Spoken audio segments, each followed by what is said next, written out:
Bunda. Pada masa revolusi kemerdekaan 1945 hingga 1949, Indonesia menerapkan sistem presidensial berdasarkan Undang-Undang Dasar 1945, di mana presiden memegang kekuasaan sebagai kepala pemerintah dan kepala negara. Namun pada November 1945, sistem ini berubah menjadi parlementer karena tekanan politik, sehingga kekuasaan eksekutif digantikan oleh Perdana Menteri dan Kabinet yang bertanggung jawab kepada parlemen atau KNIP. Selanjutnya, sistem pemerintahan pada masa itu bersifat fleksibel dan menyesuaikan dengan kondisi perjuangan kemerdekaan agar pemerintahan Republik Indonesia tetap berjalan dengan dinamis. Baiklah, saya akan menjelaskan sejarah perjalanan semasa pemerintahan revolusi itu berlangsung. Masa revolusi di Indonesia berlangsung antara tahun 1945 hingga 1949. Masa ini dimulai setelah proklamasi kemerdekaan Indonesia pada 17 Agustus 1945 dan ditandai dengan perjuangan kemerdekaan Indonesia dengan perjuangan mempertahankan kemerdekaan dari upaya Belanda yang ingin kembali menjajah. Masa revolusi berakhir dengan pengakuan kedaulatan Indonesia oleh Belanda pada 27 Desember 1949.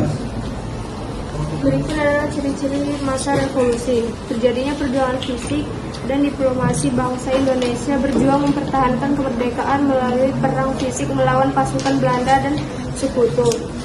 Selanjutnya, sejarah perjalanan semasa pemerintahan memproklamasikan kemerdekaan. Pada tanggal 17 Agustus 1945, PR Soekarno dan Muhammad Hatta memproklamasikan kemerdekaan Indonesia di Jakarta. Perjalanan selanjutnya adalah kedatangan Sekutu dan Inca pada Oktober 1945. Sekutu dari Inggris datang untuk melucuti tentara Jepang, namun ikut membawa Belanda yang menimbulkan konflik kepada masyarakat. Yang selanjutnya adalah pertempuran Surabaya. Pertempuran besar ini terjadi antara rakyat Surabaya dengan tentara Sekutu yang dipicu oleh kematian Brigadir Maladi. Yang terakhir adalah agresi militer Belanda I.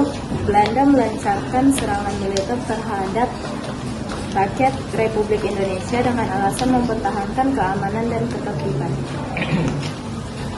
Sejarah perjalanan selanjutnya itu adalah Perjanjian Renville yang terjadi pada tanggal 17 Januari 1948. Di sini merupakan perundingan antara Indonesia dan Belanda di atas kapal USS Renville.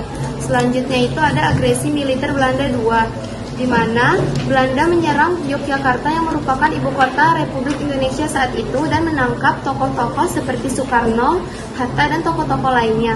Selanjutnya itu ada PDRI atau Pemerintahan Darurat Republik Indonesia yang terjadi pada tanggal 22 Desember tahun 1948.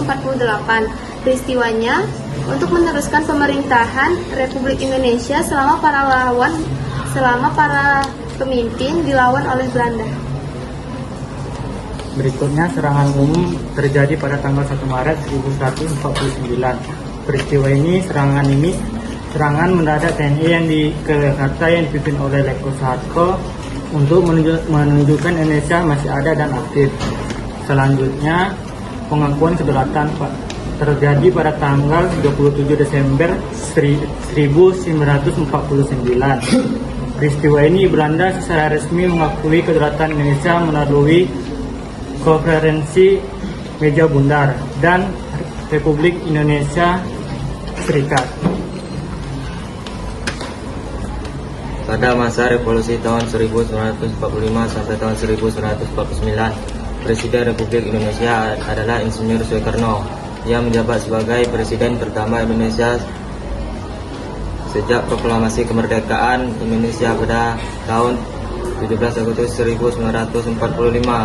Soekarno merupakan tokoh utama dalam perjuangan kemerdekaan dan menjadi simbol